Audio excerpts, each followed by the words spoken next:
Hello guys, magandang araw sa ating lahat. Ayan guys, tanghali na naman guys. Medyo mataas na naman ang sikat ng araw. At tayo ay maraming gawain. At medyo pahipahinga muna tayo ng kaunti guys. At marami pa tayong aasikasuhing gawain dito sa ating lugar dito sa bundok. Kaya ayan, medyo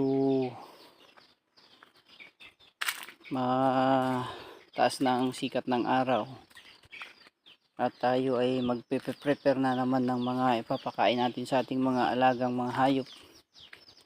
At kailangan talaga makapag-prepare bago